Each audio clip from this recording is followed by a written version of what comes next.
മുരുക ഭഗവാൻ എങ്ങനെയാണ് ഓരോരുത്തരുടെയും ജീവിതം മാറ്റുന്നത് എന്ന് വളരെ അത്ഭുതത്തോടെ കാണാൻ മാത്രമേ സാധിക്കുകയുള്ളൂ.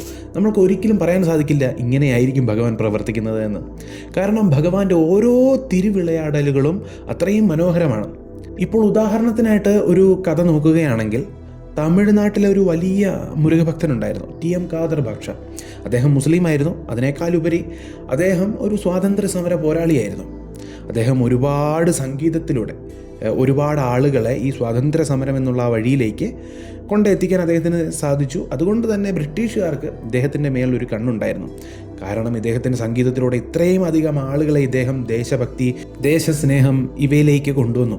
അതുകൊണ്ട് തന്നെ ബ്രിട്ടീഷുകാർക്ക് ഇദ്ദേഹത്തിൻ്റെ മേളിലൊരു കണ്ണുണ്ടായിരുന്നു. കാരണം ഇത്രയും അധികം ആളുകളെ ദേശഭക്തിയിലേക്ക് കൊണ്ടുവരുന്ന ആളല്ലേ. അതിനോടൊപ്പം തന്നെ ഇദ്ദേഹത്തിൻ്റെ വേറൊരു വലിയ പ്രത്യേകത, ഇദ്ദേഹം വലിയ മുരുകഭക്തനായിരുന്നു. മുസ്ലിം ആയിരുന്നിട്ടും വലിയ മുരുകഭക്തനായിരുന്നു. കാരണം ഭഗവാൻ അങ്ങനെ ജാതി മത ഭേദമൊന്നുമില്ല, അതുപോലെ തന്നെ ഭക്തന്മാർക്കുമില്ല.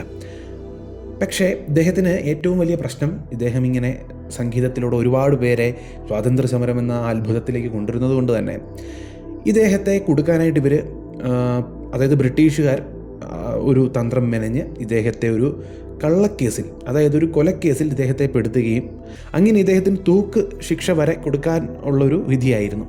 ഇത്രയുമൊക്കെ സംഭവിച്ചിട്ടും അദ്ദേഹത്തിന് മുരുകനോടുള്ള വിശ്വാസത്തിൽ ഒരു തരി പോലും വ്യത്യാസം വന്നിരുന്നില്ല. അപ്പോഴും മുരുകൻ തന്നെ രക്ഷിക്കുമെന്നുള്ള ഉറച്ച വിശ്വാസത്തോടു കൂടിയാണ് ഇദ്ദേഹം മുന്നോട്ട് പോയത്. ഇദ്ദേഹത്തെ തൂക്കുകയറിൻ്റെ അരികെ വരെ എത്തിച്ചു എന്ന് വേണമെങ്കിൽ പറയാം. അതായത് ഇദ്ദേഹത്തെ തൂക്കിലേറ്റാൻ പോകുന്നതിന് മുൻപ് സാധാരണ അന്നത്തെ കാലത്ത് ചോദിക്കും, നിങ്ങളുടെ അവസാനത്തെ ആഗ്രഹം എന്താണ് എന്ന് ചോദിക്കും. അപ്പോൾ ഇദ്ദേഹത്തോടും ഇങ്ങനെ ചോദിച്ചു, താങ്കളുടെ അവസാനത്തെ ആഗ്രഹം എന്താണ്? ഇപ്പോൾ നിങ്ങളെ കുറച്ച് നിമിഷങ്ങൾ കഴിയുമ്പോൾ തൂക്കിലേറ്റാൻ പോകുകയാണ്. അപ്പോൾ അവസാനത്തെ ആഗ്രഹം എന്താണെന്ന് പറയാൻ ഖാദർ ഭാഷയോട് പറയുമ്പോൾ അദ്ദേഹം പറയുന്നു, എനിക്ക് മുരുകനെക്കുറിച്ച് പാടണം, അതാണ് എൻ്റെ അവസാനത്തെ ആഗ്രഹം എന്ന് പറയുന്നു. അങ്ങനെ ഇദ്ദേഹത്തിന് ഹാർമോണിയം കൊടുക്കുന്നു, അങ്ങനെ പല സജ്ജീകരണങ്ങളും കൊടുക്കുന്നു. പിന്നെ മുരുകനെക്കുറിച്ച് ഇദ്ദേഹം പാടാൻ തുടങ്ങുന്നു. അങ്ങനെ മുരുകനെക്കുറിച്ച് പാടാൻ തുടങ്ങുമ്പോൾ ആ പട്ടാളക്കാർ എല്ലാം അതിൽ മതിമറന്ന് നിൽക്കുകയാണ്. ഭാഷ അറിയാഞ്ഞിട്ട് കൂടിയും ആ മുരുകനോടുള്ള പാട്ടിൽ എല്ലാവരും മയങ്ങിപ്പോയി. കുറേ മണിക്കൂറുകൾ അദ്ദേഹം ഇങ്ങനെ പാടി മുന്നോട്ട് പോയി. ഭഗവാനെക്കുറിച്ച് ഇങ്ങനെ സ്തുതി ഇങ്ങനെ അദ്ദേഹത്തിൻ്റെ പാട്ടുകളുടെ രൂപത്തിൽ വന്നുകൊണ്ടിരിക്കുകയാണ്. അദ്ദേഹം സംഗീതം ആലപിക്കും തോറും തന്നെ അവിടെയുള്ള എല്ലാവരും ഭക്തിയിൽ മതിമറക്കുകയാണ്. അവിടെയുള്ള സാധാരണ മനുഷ്യരായിക്കൊള്ളട്ടെ, അതായത് ആ ജയിലിൽ വസിക്കുന്നവരായിക്കൊള്ളട്ടെ, അതിനോടൊപ്പം ഈ പട്ടാളക്കാരായിക്കൊള്ളട്ടെ, എല്ലാവരും ആ ഭക്തിയിൽ മതിമറന്ന് മണിക്കൂറുകൾ കഴിഞ്ഞുപോയി. അങ്ങനെ തൂക്ക് വിധി നടപ്പാക്കാനുള്ള സമയവും കഴിഞ്ഞുപോയി. അങ്ങനെ പിറ്റേ ദിവസം ഇദ്ദേഹത്തെ വീണ്ടും കോടതിയിൽ വിളിപ്പിക്കുകയാണ്. കാരണം ഇദ്ദേഹത്തിൻ്റെ തൂക്ക് ശിക്ഷ നടപ്പിലാക്കിയില്ല. അതെന്താണ് എന്ന് കോർട്ടിലെ ജഡ്ജ് ആരായുമ്പോൾ അദ്ദേഹത്തിന് കിട്ടുന്ന മറുപടി, ഇന്നലെ ഇദ്ദേഹം പാടി, ഇദ്ദേഹത്തിൻ്റെ അവസാന ആഗ്രഹം എന്താണെന്ന് ചോദിച്ചപ്പോൾ ഇദ്ദേഹം പാടി. അങ്ങനെ പാടി ഇദ്ദേഹം ആ സമയം മുഴുവൻ തരണം ചെയ്തു. അങ്ങനെ തൂക്ക് ശിക്ഷ കൊടുക്കാൻ സാധിച്ചില്ല എന്ന് പറയുന്നു. അപ്പോൾ ജഡ്ജി ചോദിക്കുന്നു, അങ്ങനെയാണെങ്കിൽ ഏതായാലും ആ സംഗീതം, നിങ്ങൾ പോലും മതിമറന്നുപോയ ആ സംഗീതം എനിക്കൊന്ന് കേൾക്കണമെന്ന് പറയുന്നു. അപ്രകാരം അദ്ദേഹത്തിൻ്റെ, ഈ ജഡ്ജിൻ്റെ ആവശ്യപ്രകാരം ഖാദർ ഭാഷ അദ്ദേഹത്തിൻ്റെ മുന്നിൽ വെച്ചും ഇതേ സംഗീതം പാടുകയാണ്. മുരുകനെ സ്തുതിച്ച് അതേ സംഗീതം പാടുന്നു. ഇത് കേട്ട ജഡ്ജി പറയുന്നു, ഇങ്ങനെ പാടുന്ന ഒരാൾക്ക് ഒരിക്കലും ഒരു കൊല ചെയ്യാൻ സാധിക്കില്ല. കൊലക്കുറ്റത്തിനാണല്ലോ ഇദ്ദേഹത്തെ കൊണ്ടുവന്നിരിക്കുന്നത്. പക്ഷേ ഒരിക്കലും ഇങ്ങനെ പാടുന്ന ഒരാൾക്ക്, ഇതുപോലെ മധുരമായി പാടുന്ന ഒരാൾക്ക് തീർച്ചയായിട്ടും കൊലപാതകം ചെയ്യാൻ സാധിക്കില്ല. അതും ആംഗലേയ ഭാഷ, അതായത് ഇംഗ്ലീഷ് മാത്രം അറിയാവുന്ന ഒരു ജഡ്ജാണ് തമിഴിലെ ഭഗവാന്റെ ഭക്തിഗാനം കേട്ടിട്ട് ഭക്തനെ ഇത്രയും അധികം പുകഴ്ത്തുന്നത്. ഇത്രയും മധുരമാർന്ന സംഗീതമാണ്, ഒരിക്കലും ഇത് ചെയ്യാൻ സാധിക്കില്ല എന്ന് പറഞ്ഞ് അദ്ദേഹത്തെ വെറുതെ വിടുകയാണ് ഉണ്ടായത്. ഇത് നടന്ന കഥയാണ്. നടന്ന കഥയായിട്ട് നമ്മൾ പലപ്പോഴും തമിഴ്നാട്ടിലെ പല ആളുകളും കേൾക്കുന്ന ഒരു കഥയാണ്. അപ്പോൾ ഒന്ന് ആലോചിച്ച് നോക്കുക, ഭഗവാന്റെ ഭക്തൻ അവസാന നിമിഷം വരെ ഭഗവാനോടുള്ള വിശ്വാസം മുറുകെ പിടിച്ചതിൻ്റെ ഫലമായിട്ട് എന്താണ് സംഭവിച്ചത്?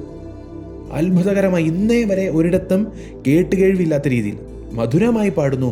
ഇങ്ങനെ ഇത്രയും മധുരമായി പാടാൻ സാധിക്കുന്ന ഒരാൾക്ക്, ഇത്രയും കാവ്യാത്മകമായി പാടാൻ സാധിക്കുന്ന ഒരാൾക്ക് ഒരിക്കലും കൊലപാതകം നടത്താൻ സാധിക്കില്ല എന്നുള്ള നിഗമനത്തിലേക്ക് ഒരു ആംഗലേയനായ, അല്ലെങ്കിൽ ഒരു ഇംഗ്ലീഷുകാരനായിട്ടുള്ള, ഒരു ബ്രിട്ടീഷുകാരനായിട്ടുള്ള ജഡ്ജ് എത്തണമെങ്കിൽ ആ ഭഗവാന്റെ മഹിമ എന്താണ്? അപ്പോൾ അതുപോലെ പല രീതിയിലാണ് ഭഗവാൻ ഭക്തരോട് പെരുമാറുന്നത്. അത് പറയാനാണ് ഞാൻ ഈ കാര്യം പറഞ്ഞത്. അതായത് ഭഗവാൻ എങ്ങനെയാണ് ഭക്തരോട്, നമ്മൾ പലപ്പോഴും പ്രതീക്ഷിക്കും, നമ്മൾക്ക് ഒരുപാട് പരീക്ഷണം വരുന്നുണ്ടല്ലോ, അവസാനമായി എൻ്റെ ജീവിതം തന്നെ തീരാറായി നമ്മൾ പ്രതീക്ഷിക്കും. അപ്പോൾ ഖാദർ ഭാഷ എന്താ ചെയ്തത്? അവസാന നിമിഷം വരെ, അതായത് തൂക്കിലേറ്റാൻ പോകുന്നു എന്ന് പറഞ്ഞപ്പോൾ പോലും അദ്ദേഹം ഒരിക്കലും മുരുകൻ എന്നെ രക്ഷിച്ചില്ലല്ലോ, അതുകൊണ്ട് മുരുകൻ്റെ പാട്ട് ഞാൻ പാടില്ല എന്ന് പറഞ്ഞില്ല.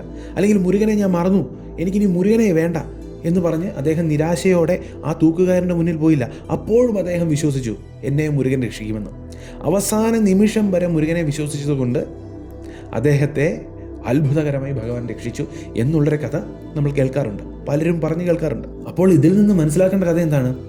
അവസാനം വരെ ഭഗവാനിൽ വിശ്വസിച്ചിരുന്നാൽ എത്ര പ്രതിസന്ധി ഉണ്ടായാലും അവസാനം ഭഗവാൻ രക്ഷിക്കുമെന്നുള്ള ഉത്തമ ഭക്തി ഉണ്ടെങ്കിൽ തീർച്ചയായും ഭഗവാൻ രക്ഷിക്കും എന്നുള്ളതിൻ്റെ സൂചകമാണ് ഈ കഥ. ഇങ്ങനെ ഒരുപാട് മുരുക ഭക്തരുടെ കഥ നമുക്ക് കേൾക്കാറുണ്ട്. നമുക്ക് എപ്പോഴും കേട്ട് സുപരിചിതമായിട്ടുള്ളൊരു കഥയാണ് അരുണഗിരിനാഥരുടെ കഥ.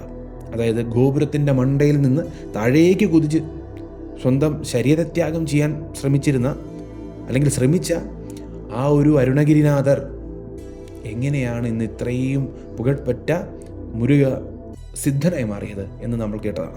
അങ്ങനെ എത്രയോ ഭക്തരുടെ കഥയുണ്ട്. ഈ ഭക്തരുടെ എല്ലാം കഥയിൽ നമുക്ക് ഒരു കാര്യം മനസ്സിലാവും: ആത്മവിശ്വാസം ഒരിക്കലും ഇവർക്ക് പോകില്ല. കാരണം മുരുകൻ്റെ ആയുധം തന്നെ ആത്മവിശ്വാസമാണ്.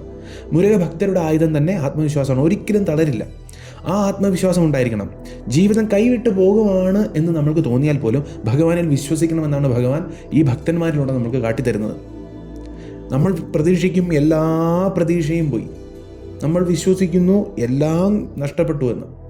പക്ഷേ ഭഗവാനിൽ പൂർണ്ണമായ വിശ്വാസമുണ്ടെങ്കിൽ, ഒന്നും നഷ്ടപ്പെട്ടിട്ടില്ല എന്നുള്ള ബോധ്യമുണ്ടെങ്കിൽ, എന്തൊക്കെ നഷ്ടപ്പെട്ടാലും മുരുകൻ എനിക്ക് തിരിച്ചു തരുമെന്നുള്ള ബോധ്യമുണ്ടെങ്കിൽ, അവസാന നിമിഷമാണെങ്കിലും ഭഗവാൻ നിങ്ങളെ രക്ഷിക്കും. അവസാന നിമിഷം വരെ ഭഗവാനെ വിശ്വസിച്ചാലേ ഭഗവാൻ രക്ഷിക്കുകയുള്ളൂ. ആ വിശ്വാസത്തിന് മര്യാദ കൊടുക്കുന്ന ഭഗവാനാണ് മുരുക ഭഗവാൻ. വിശ്വസിച്ച ഒരാളെ കൈവിട്ട ചരിത്രമില്ല. പക്ഷേ നമ്മൾക്ക് ക്ഷമയുള്ളവരായിരിക്കണം. അതായത് ഇപ്പോൾ വിളിച്ചാൽ കിട്ടുമോ, ഇപ്പോൾ തന്നെ കിട്ടണം എന്നൊന്നും പ്രതീക്ഷിക്കരുത്. അങ്ങനെ ചിന്തിക്കരുത്, ഇപ്പോൾ കിട്ടുമോ. നമ്മൾക്ക് ഭഗവാൻ എപ്പോഴാണോ കരുതി വെച്ചിരിക്കുന്നത് അപ്പോൾ തരും. ഇപ്പോൾ തരണമെങ്കിൽ ഭഗവാൻ ഇപ്പോൾ തരും.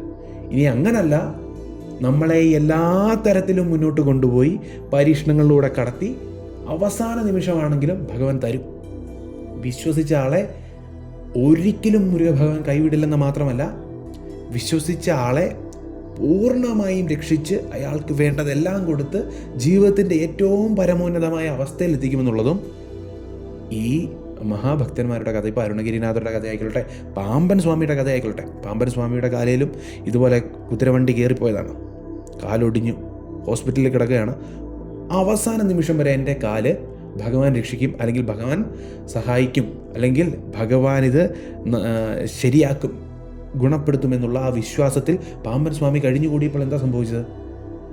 ആ ഒടിഞ്ഞു എന്ന് ഡോക്ടർമാർ പ്രഖ്യാപിച്ചിരുന്ന ആ കാല് പോലും നേരെയായി. അവർ പിന്നീട് സ്കാൻ ചെയ്ത് നോക്കുമ്പോൾ ഒരു പൊട്ടലുമില്ല, ഒരു കുഴപ്പവുമില്ല. കുതിരവണ്ടി കയറിപ്പോയ ആ കാലിന് പിന്നീട് ഒരു പ്രശ്നമില്ല. അദ്ദേഹം എന്താണ് കാണുന്നത്? മുരുകൻ്റെ വേല് വന്ന് കാലിന് കാവലിരിക്കുന്നതാണ് കാണുന്നത്, കാലിലേക്ക് പതിക്കുന്നതാണ് കാണുന്നത്. അതോടുകൂടി ആ കാല് ശരിയായി, അദ്ദേഹത്തിൻ്റെ പാദം ശരിയായി. അപ്പോൾ ഇവിടെ നിന്ന് എന്ത് മനസ്സിലാക്കണം? ആ ഉത്തമമായ വിശ്വാസം, പാമ്പൻ സ്വാമിയുടെ ഉത്തമമായ വിശ്വാസത്തിൻ്റെ പ്രതിഫലമായിട്ട് ഇന്നും ആ ആശുപത്രിയിൽ, ഇന്നും ആ ഹോസ്പിറ്റലിൽ ആ ചിത്രം വെച്ചിട്ടുണ്ട്, അദ്ദേഹത്തിൻ്റെ ആ ചിത്രം വെച്ചിട്ടുണ്ട്. അത് ഇതിന് സൂചകമായിട്ടാണ്. ഡോക്ടർമാരെ പോലും അത്ഭുതപ്പെടുത്തിയ മുരുകൻ്റെ ആ അത്ഭുതത്തിൻ്റെ സൂചകമായിട്ട്. അങ്ങനെ എണ്ണിയാൽ ഒടുങ്ങാത്ത ഒരുപാട് കഥകൾ മുരുകനെക്കുറിച്ച് പറയാറുണ്ട്. ഇപ്പോൾ അവ്വൈപ്പാട്ടിയുടെ കഥ, അങ്ങനെ ഒരുപാട് കഥകൾ. ഇവിടെ നിന്നെല്ലാം മനസ്സിലാക്കേണ്ട കാര്യം, ഉത്തമ വിശ്വാസമുള്ളവരായിരുന്നു മേൽപ്പറഞ്ഞ എല്ലാ ഭക്തരും. അതുകൊണ്ട് മുരുക ഭഗവാന്റെ സ്വഭാവം അറിയുക, മൂർത്തി അറിഞ്ഞ് സേവിക്കുക എന്ന് പറയുന്നത് പോലെ മുരുക ഭഗവാന്റെ സ്വഭാവം അറിയുക. ഉറപ്പായും രക്ഷിക്കുന്ന ഭഗവാനാണ്, വിശ്വസിക്കണമെന്ന് മാത്രമേ ഉള്ളൂ. തീർച്ചയായിട്ടും വിശ്വസിച്ചു, ഉറപ്പായും രക്ഷിക്കും. അതാണ് മുരുക ഭഗവാൻ. എപ്പോൾ രക്ഷിക്കുമെന്നുള്ളത് ഭഗവാൻ വിട്ടേക്കുക, വിശ്വസിക്കുക എന്നുള്ളത് മാത്രമേ നമ്മളുടെ കയ്യിലുള്ളൂ. അതുകൊണ്ട് ഏതൊരു മുരുക ഭക്തനും അറിഞ്ഞിരിക്കേണ്ട ഒരു കാര്യമുണ്ട്: നിങ്ങളെ രക്ഷിക്കുന്ന ഭഗവാനാണ്. പ്രതീക്ഷ ജീവിതത്തിൽ നിന്ന് ഒരിക്കലും പോകരുത്. മുരുക ഭക്തനാണെങ്കിൽ ജീവിതത്തിൽ നല്ല രീതിയിൽ പ്രതീക്ഷ വെച്ച് പുലർത്തൂ. ജീവിതം ഭഗവാൻ നിറവേറ്റിത്തരും. നിങ്ങൾ ഉദ്ദേശിക്കുന്ന കാര്യങ്ങളെല്ലാം നിറവേറ്റിത്തരും. ജീവിതത്തിൽ ആഗ്രഹിക്കുന്ന എല്ലാ കാര്യങ്ങളും ഭഗവാൻ തരും. ഭഗവാൻ എല്ലാ പ്രതിസന്ധികളും മാറ്റും എന്നുള്ള കാര്യത്തിൽ ഒരു സംശയവുമില്ല. ആ ഭഗവാനെ വിശ്വസിച്ചാൽ മാത്രം മതി. ഇനിയും ഇങ്ങനെ ഭഗവാന്റെ ഒരുപാട് ഭക്തരുടെ പലതരത്തിലുള്ള കഥകൾ നമുക്ക് കേൾക്കാം. അല്ലെങ്കിൽ ഇതിനു മുൻപ് ഒരുപാട് ഭക്തരുടെ കഥ കേട്ടിട്ടുമുണ്ട്. ഇവിടെ നിന്നൊക്കെ മനസ്സിലാക്കണം ഭഗവാന്റെ ആ മഹിമയെക്കുറിച്ച്. ഇനിയും വീഡിയോ ചെയ്യാം. ഈ കഥകളിൽ നിന്നൊക്കെ ഭഗവാനോടുള്ള വിശ്വാസം വരട്ടെ. അതിനോടൊപ്പം ജീവിതത്തിൽ ജീവിക്കാനും വിശ്വാസം വരട്ടെ. അഹോബിലം.